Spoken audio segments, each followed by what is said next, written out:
Good morning. I'm here to read Wish by Barbara O'Connor. I read a chapter to you guys yesterday during our Zoom meeting, which I thoroughly enjoyed seeing all of you. And I hope to see you all on next Monday at noon too. We will plan to meet on Mondays at noon. Today I'm going to read chapter 21. Look at this. We're getting close to the end of this book. So in a short time, we'll be finished with this book. But today we're going to read chapter 21. And so here we go. Let's see what happens with Charlie today. I spent the next few days watching Jackie flit around Colby like she'd lived there her whole life. She talked about high school football with the mailman and took cold fried chicken to Bertha's knitting club. She set up a vegetable stand at the end of the driveway and chatted with everybody who stopped by to buy beans and squash, telling them about Raleigh and her waitress job and her new driver's license. And at the thrift shop in Fairview, as I watched her laughing with the owner about a big ugly hat someone brought in, I felt like I was seeing her for the first time. Maybe this was the new Jackie. How come I'd never noticed how much everybody loved her? Even Bertha's cats couldn't get enough of her, rubbing their heads against her legs and purring in her lap. Every one of the Odom boys was red-faced and tongue-tied around her, falling over each other to open the car door for her or bring her cold lemonade every time we went over there. I can't believe you know how to rebuild an engine, she said to Burl the first day we visited. And the next thing you know, she's out there in the driveway, squinting down at a carburetor or something like it was the most fascinating thing she'd ever seen.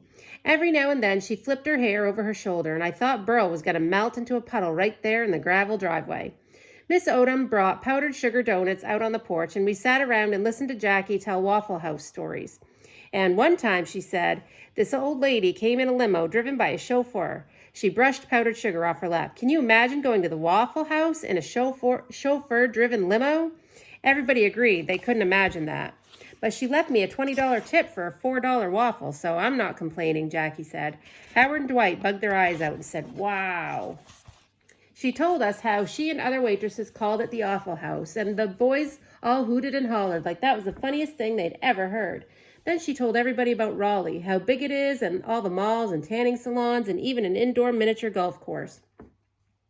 Y'all should come visit sometime, she said. I have my driver's license, and Carol Lee has a car. They grinned and nodded and said how much they'd like to go to Raleigh. And I felt jealousy poking at me so hard it made me squirm as I sat there on the porch steps.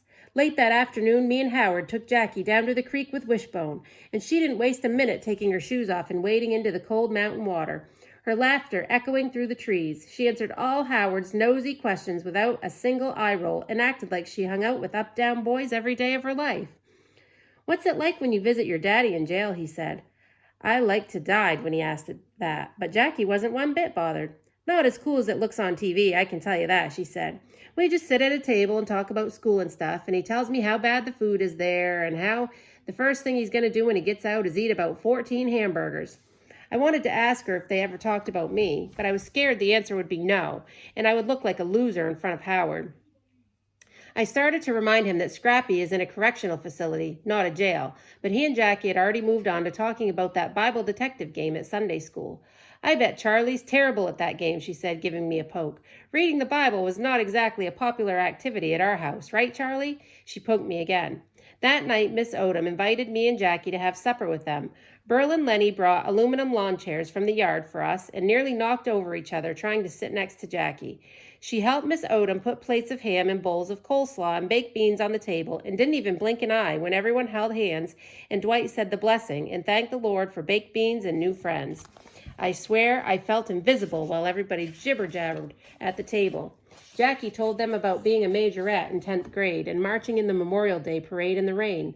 Talk about a bad hair day, she said, and everyone laughed. Then she asked Mr. Odom about his job driving a lumber truck. When he described driving from Colby to Charlotte to Greenville and everywhere in between, she said, must be so fun to go to all those different places. Then she went on to tell him about her friend Loretta, who worked the night shift at a truck stop on the interstate, and boy, oh boy, did she have some stories to tell about some of those truckers. Mr. Odom blushed a little at that, and Miss Odom jumped in real quick to tell us about Howard being the Bible detective champion at church. No way, Jackie said. He didn't tell me that, and then it was Howard's turn to blush. Wishbone laid on the floor next to Cotton, because he knew where There would be good food down there before long. Sure enough, he gobbled up a couple pieces of ham and some cornbread crumbs that Jackie said, "Wishbone, stop that." But Miss Odom said, "That's okay.